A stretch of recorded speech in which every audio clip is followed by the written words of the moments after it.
Hello basketball coaches and basketball players, my name is Alan from Al's Basketball Training, and today I'm going to talk to you about the differences between a set basketball offense and a motion offense.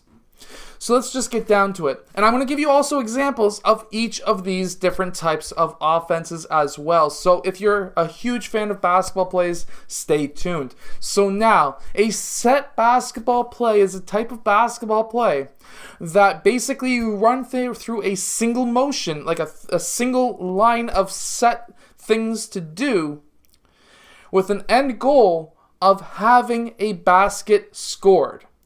So let's get down to the clipboard and let me show you what I mean.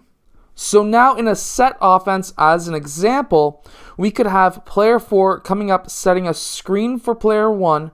Player 1 is going to use that screen, and meanwhile, we're going to have player 5 setting a screen down for player 2, and player 2 is going to be popping up towards the point. So now, player 1 is going to use that screen, same as player 2, and player 4, he's going to roll off towards the basket.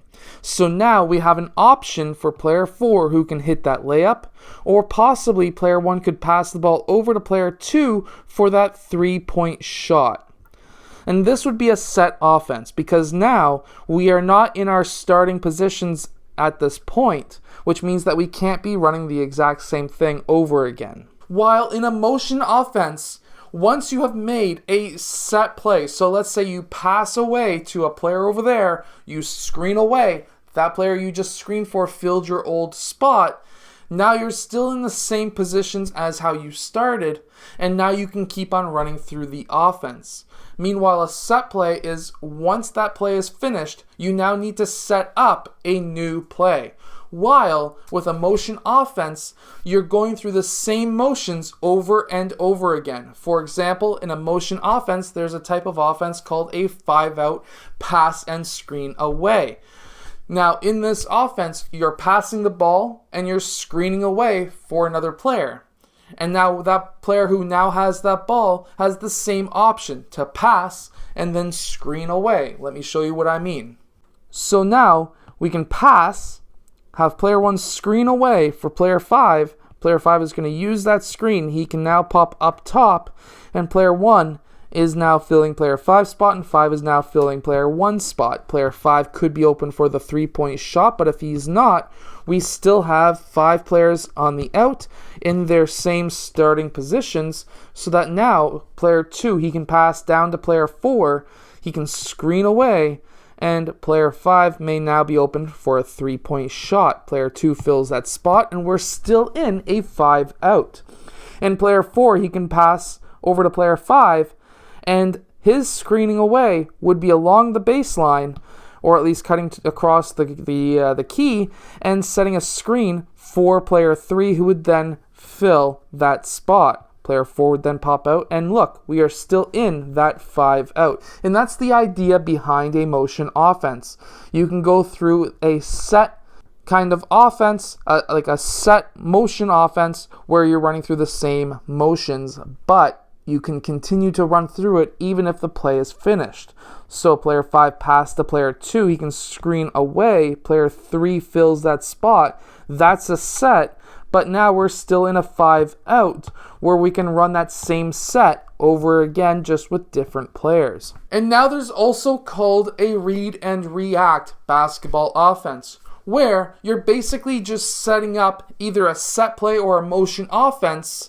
You can run a read and react with either kind. Now, basically, the whole premise and idea behind a read and react offense is you have your set play, you have your motion offense, but if the defense does this, this, that, or this, now you can do 4 or 5 different other things, but we're still inside of our set or motion offense. Here's a quick example of that. So we have player 4 setting a screen. This is the exact same play we just ran. We have player 5 setting a screen down for player 3. Player 1 is going to use that screen, but what happens if player 4 red sagged off to stop player 4 from rolling towards the basket, and player 1 ran down underneath the screen? This is now allowing player 4, instead of to roll towards the basket, instead of that, what he can do now is pop out towards the 3-point line, and now player 1 can pass player 4 the ball for the 3-point shot, or he can pass player 3 the ball for the 3-point shot.